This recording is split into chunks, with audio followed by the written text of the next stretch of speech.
Hey guys, it's Sloppy and welcome to my tier list video. Sorry I haven't been able to upload for like 5 days. I've been on vacation, but finally uploads should be rolling in pretty quickly. So let's get started.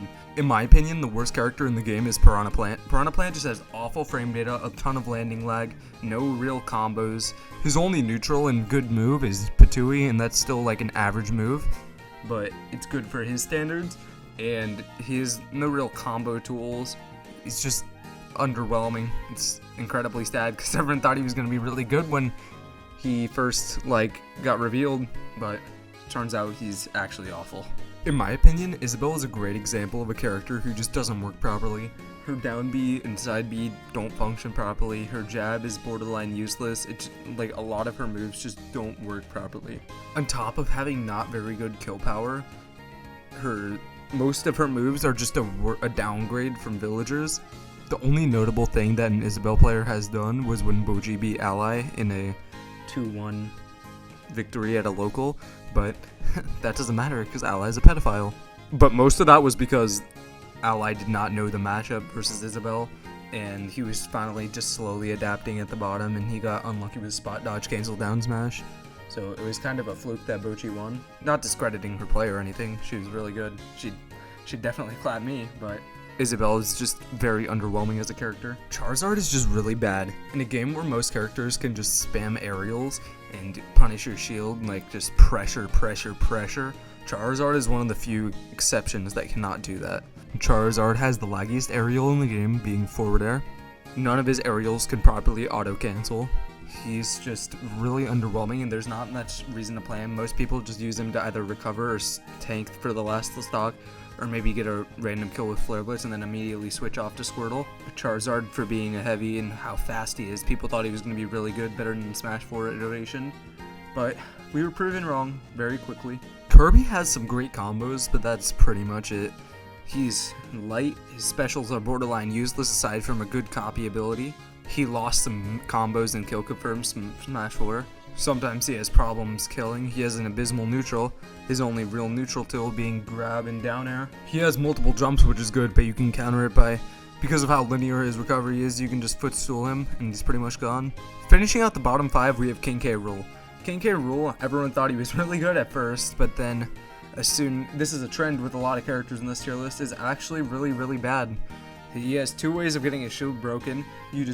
Because of his stomach armor, you can just bait out his moves that have armor and protection on it and then just punish him for free. It's not really that big of a deal as long as you know what you're doing in the matchup.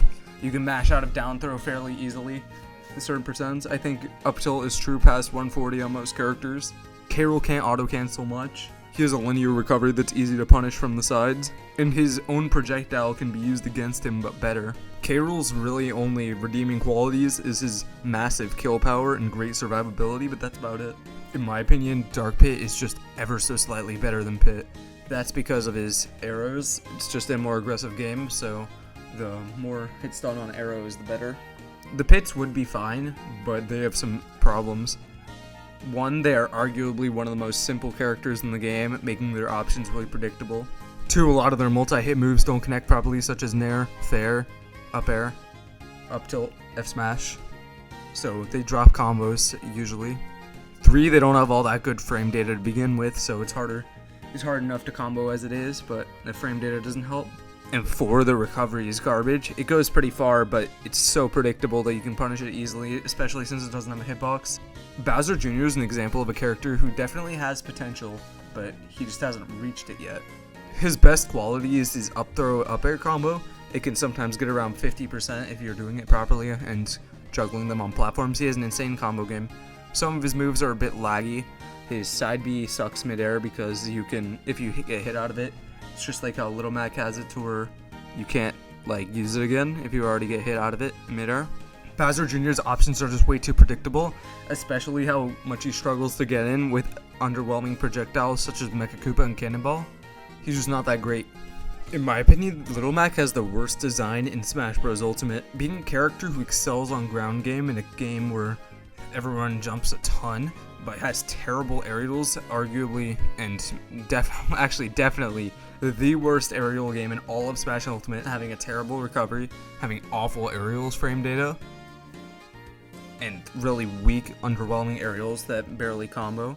Little Mac just isn't an air fighter, where a game that has a ton of air fighters is just relevant. You can easily camp him out, you can just throw him off the level, attack him.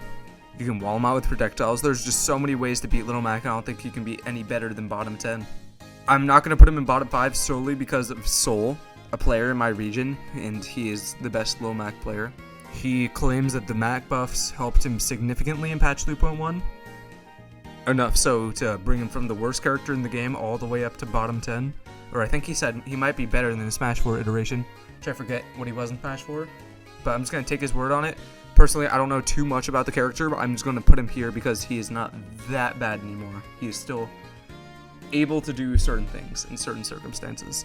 Ridley is really big, which was one of the main reasons that people said that he wouldn't be in the game, but he turns out to be in here anyway, and now he's just really slow. He doesn't have that great of a neutral. Some of his attacks are just unnecessary, like F-tilt. He doesn't have the best kill power or frame data, but he has a good command grab going for him, even though you can mash out of it and punish him for it. Aerial side B has a lot of lag. His up B is pretty bad. That's just about it. He's just really underwhelming and mediocre. I'm going to put the Belmonts in one tier because they're the exact same. So I'm just going to leave Sam in there for now. But the Belmonts are really easy to play around. At first, week 1 ultimate, everyone thought they were super good because the projectiles were so obnoxious. They had insane range and frame data. But it turns out all of their plays are like pretty calculatable. You can just easily outplay them. They have a really gippable recovery, being their tether and their up B, pretty much uppercut. Use edge guard them, pretty much instantly dead, and they're just really easy to play around. The only reason I'm putting them this high, not bottom 5, is because they get some good representation, like Shuton. He'll bust them out every now and then, but that's about it. Dr. Mario's whole gimmick is that he's basically Mario, except different trade-offs, being his speed for more attack power, but that is a problem because he can easily be zoned out, he can camped, you can easily just outwall his projectiles, and he has a really hard time getting in. His main redeemable qualities is his insane kill power, his cape hits below ledge to get a kill confirm into up smash, and his pills. In my opinion, he has a better down B than Mario, giving it recovery, but his overall recovery is terrible, so that doesn't matter too much outside of being a decent kill option. In my opinion, Dr. Mario is a fun meme pick, but I would never play him in competitive play just because of how underwhelming and mediocre he is compared to Mario, who is probably a high tier. The fact that Duck Hunt has so much lag after doing pretty much anything single-handedly puts him into low tier. His lag is absolutely insane on his side B. Startup of neutral B, it's really slow, like you can't shield it fast. His down B is pretty slow. His recovery doesn't have much lag, but it's insanely slow. His aerial game isn't that impressive. He's just a trap character, and a lot of the trap characters aren't very rewarding in this game as they were in Smash 4. Like, take Rosalina for example. She dropped so far from how she was in Smash 4, and she relied solely on traps. I just don't think that he can do much outside of a few setups where he grabs them and throws them into the can. That's about it. Speaking of Rosalina, she's a character that dropped from top 6 to low tier in one game. Her Luma just doesn't have as much pressure. She used to be the neutral monster in Smash 4, but with how much health Luma lost, it's just pretty much one hit and it's over. Sure, she can do some cool things, such as the trick where you up air and recovery all the way under the stage to get Luma to go across. But other than that, she's just pretty much... She's fun to watch. She's an occasional pocket pick, good character, but it's extremely frustrating if you would ever main Rosalina just because of how hard it is to utilize her, and you're putting out so much effort to get a kill, and it's just not worth it because she has really bad kill power. Jigglypuff is pretty much the opposite of Little Mac, how its aerials the character. Her aerials are really disjointed and really good at stuffing out things, but her being the lightest character, combined with a lot of sword characters being the better ones, her bad matchups pretty much stuff out everything that she can do. Her main strengths is how much setups she has into rest, which is an extremely powerful move, but it's not that worth it when a Bowser's going to just drop down after that and F-smash them. In this game, she can shield as she's waking up to cancel the wake-up animation, but that's about it. She just doesn't really have that much going for her, especially with very slow run speed, and hopefully they buff her to make her a bit better. In the hands of a good player, Robin can be terrifying. absolutely crazy character. It's insane setups with Arc Fire, Arc Thunder, Thoron book setups. She has insane things, but her weaknesses lie in her gimmick, how she has tomes, which have a certain amount of like uses that they can have. Being so slow, she's pretty much combo food. She has really bad airspeed. Her bronze sword attacks are borderline useless because they're just not that good compared to 11 sword. Like, it's minus well. I feel like Robin plays extremely lame in the sense that she camps you out until she gets 11 sword and then just strikes you really hard with it. But there are just so many easy ways to beat a Robin player that it's not even, it's just like all the setups and preparations that she has. She's another example of a trap character. Just because of Ultimate's engine, it's really hard to do things with her. Corrin is another character like Rosalina who got gutted from Smash 4. Corrin had one of the best neutrals in the game with Pin. Her just moves feel really weak in this game. I think she got slower from Smash 4. Her counter is not as good. I think Rage really benefited that character, and she plays kind of defensive for a sword character. Like, she does a lot of fallback aerials, and the engine just really didn't help out that aspect of her play. So I'm just gonna have to put her in low tier. Samus was the original zoner. Her whole archetype was based off of her projectile game, and it's kind of fallen apart over the games, of course. While Charge Shot may be devastating, it's pretty easy to avoid. She doesn't have that many steps into it. Her projectiles just aren't that strong, especially in patch 3.0 where projectiles lost a lot of their value doing less shield damage. I think she had a setup where she could do a super missile into a Charge Shot and it would instantly break shield, but she no longer has that, similar to Mii Gunner. Her recovery isn't the best, although it is a really good out of shield option and it can kill. It just doesn't go very far, and it's pretty predictable. She's pretty much always going to recover lower with Tether. I think Dark Samus is better of the two because she's shorter. More of her attacks will hit smaller opponents, such as Pikachu. Like King K. Rool and the Belmonts, Mii Sword Fighter is another example of a character that fell off really hard after the release of Ultimate. Everyone was going crazy about how insane Mii Sword Fighter's projectiles were. She had kill confirms out of it. He still does, but it's like Robin. It's just easy to predict, easy to wall out. Simon too. It's just like you can easily counterplay him, and he just falls off as long as you're knowing what you're doing in the matchup. Mewtwo would be better, but he just has that awful tail hitbox. He's gonna get hit by a lot for no reason. And it's just not. It's really disappointing to play him because he used to be down tilt the character in Smash where they really slowed down tilt.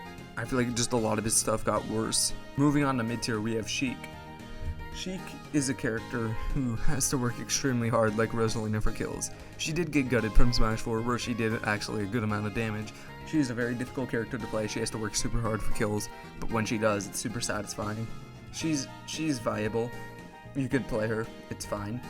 But she's not particularly good. She's just average.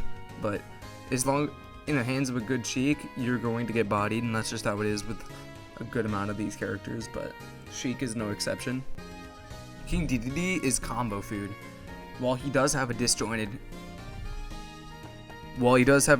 in his hammer, he just gets comboed a lot, and that makes him fall into mid tier.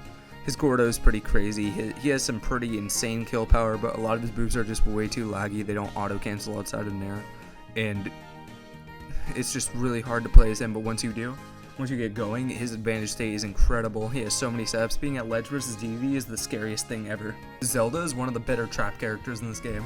With her Phantom and her neutral being so insane, they combo into each other at certain times, while also having a reflector. She is the neutral monster of this game, but her disadvantage state and advantage state do not make up for it. So the neutral cannot cover everything about the character.